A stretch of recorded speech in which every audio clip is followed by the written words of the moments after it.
Olá, bem-vindos. É com grande entusiasmo que começamos agora a terceira temporada do nosso Podeng ASEA. A Associação dos Engenheiros e Agrônomos de Andradas vem trazendo a terceira temporada, saindo quentinha agora do forno para você.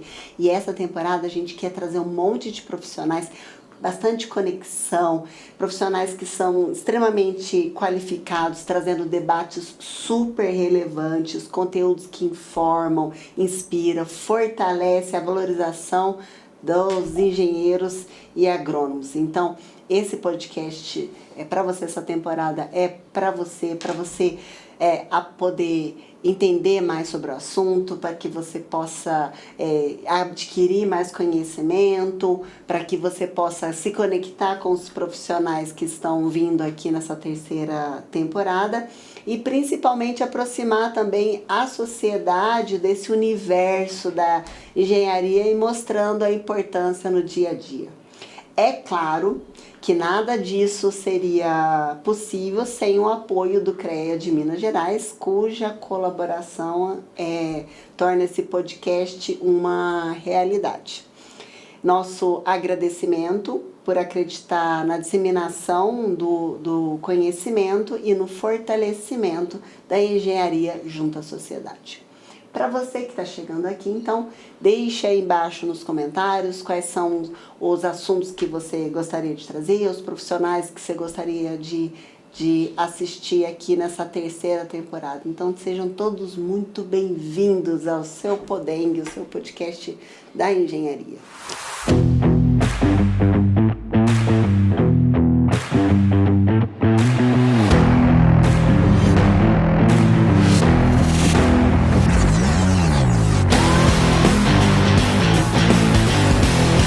Para começar a terceira temporada, eu tenho aqui o senhor Cláudio Antônio, que é engenheiro civil, técnico em arquitetura e eletrotécnico, diretor da Case Engenharia, planejamento e execução de projetos, atribuindo responsabilidades e tarefas à equipe, gestão de projetos, treinamentos, capacitação de equipes, supervisão de operações, gestão de orçamentos, controle financeiro, auditoria, processo de atividades. E antes da gente entrar no ar, a gente estava conversando e ele perguntou para mim como é que eu dormia fazendo tudo que eu faço. Eu pergunto para o senhor, seu Cláudio, que esse monte de coisa aqui, que horas que o senhor dorme?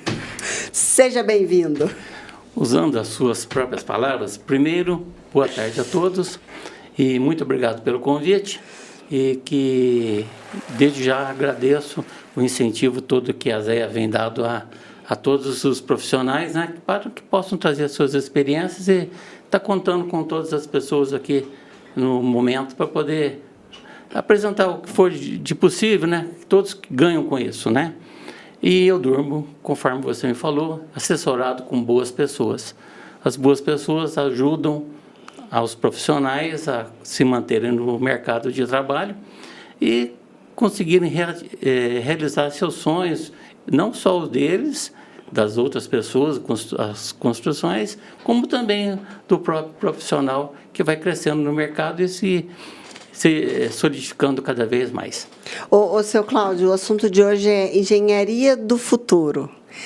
E a gente veio falando eu falo que é um assunto fácil da gente conversar quando às vezes vem um rapazinho novinho. Quando a gente fala de engenharia do futuro, para o senhor que tem tanta experiência, tanta bagagem, que nem o senhor falou, já tem muito chão de estrada aí no longo. O que o senhor pensa sobre engenharia do futuro? A engenharia, ela tem alguns segmentos que a gente precisa conversar sobre a questão. Há alguns anos atrás, nem celular, eu passei por várias fases que nem celular a gente não tinha. Então, eu fiz faculdade, a faculdade minha, para falar a verdade, nem calculadora não tinha, era no lápis. Tinha que resolver todas as questões mecanicamente. E como tudo... a tecnologia está avançando num boom de 5 em 5 anos, mais ou menos, eu fui passando por várias fases aqui e cheguei num ponto de enfrentar agora as inteligências artificiais, que eu acredito que ela vai dominar o mercado e que em breve a nossa tecnologia do futuro vai ser baseada tanto na inteligência artificial quanto na sustentabilidade. Por quê? Hoje a inovação de de matérias novas no mercado está tão grande que a gente chegou ao ponto de ter polímeros substituindo o aço. Só que não entramos no mercado ainda, mas brevemente teremos materiais inovadores no mercado que vão substituir, e isso vai fazer com que a tecnologia do futuro seja comandada por IAs e também pela qualidade excepcional dos materiais que a gente vem sendo apresentado aqui a cada intervalo. Então, podemos esperar, cada 5 anos a gente tem sempre um boom de evolução de mercado. E a gente está presenciando esse momento agora, principalmente quando as questões de softwares, as questões de material realmente de sustentabilidade. Mas a gente vai conversar conforme a gente for andando nessa conversa de hoje, a gente vai poder aprofundar um pouquinho mais em alguns tipos de segmentos da nossa engenharia aqui, que está crescendo muito, muito mesmo nesse mercado. Ô, seu Cláudio, o senhor tem quanto tempo de atuação? Eu formei em 92, então eu estou com 34 anos. Nesses 34 anos que o senhor atua como engenheiro, o senhor acha que, por exemplo, o senhor comentou sobre inteligência artificial, o senhor acha que, se você pensar, falar, nossa, a maior mudança na engenharia foi tal coisa, o que seria isso? Inteligência artificial, eu vou ser assim, uma análise grosseira, tá? É uma automação. Você está transformando um processo repetitivo em uma análise mais rápida e mais efetiva, sem erros. Então, o que eu quero dizer com isso? Eu quero dizer que teremos uma construção mais eficiente, com menor quantidade possível de sobra de material, sabe? Reuso qualificado desse material que sobra, e uma otimização melhor na construção. Esse é o significado da minha utilização com a inteligência artificial. Ela está, assim, aprimorando, ela está... Processos repetitivos, que eu estou sendo, assim, redundante em dizer isso, mas é porque o que demanda na engenharia não é só cálculo memorial, porque o engenheiro, antes de tudo, eu entendo que ele é obrigado a desenvolver tecnologias. O engenheiro não foi feito para Ctrl+C, Ctrl+V, ou só executar um projeto. Exato. O engenheiro, eu entendo que o engenheiro ele tem que usar a criatividade dele para desenvolver, criar, construir. Essa é a finalidade que eu entendo para a engenharia. Ele, antes de tudo, ele é um inventor. Ele tem que achar soluções para onde não existe, no momento, uma solução. É por isso que o engenheiro está ali, para desenvolver as soluções. Ele é um inventor também. Eu assisti um podcast esses dias para trás de um engenheiro, e aí o pessoal falava assim, qual é o papel do engenheiro? Ele falou assim, o pessoal acha que engenheiro é só para executar projeto. Pega ali um projeto de um arquiteto e fala, executa. E aí ele fala assim, não, o papel do engenheiro é trazer soluções. Sim. Porque uma coisa é um projeto no papel. Tudo bem que hoje, né, você tem várias tecnologias que você coloca ali, por exemplo, um projeto nesses softwares e eles te dão ali mais ou menos os riscos que tem ali em cima disso, de uma coisa ou de outra. Mas na hora que você vai executar, o engenheiro ele é muito mais de trazer solução e de trazer ideias novas para o projeto do que simplesmente executar. Que era o que antigamente só pedreiro fazia, ou que tem muita gente hoje que faz arquiteto e depois dá para o pedreiro em vez de trazer o engenheiro. É que eu entendo da seguinte maneira. Engenharia não é limitar a engenharia civil, a construção. Hoje existem inúmeras interdisciplinas. Por exemplo, eu vou citar um exemplo. Seria a telemedicina. A telemedicina seria a engenharia unida à medicina. Hoje, por exemplo, por questões de robótica, eu consigo fazer eu não. Claro, o profissional da área consegue fazer um determinado serviço remotamente, sem a necessidade de estar presente, por exemplo, dentro de uma sala cirúrgica, por exemplo. O robô, manuseado por um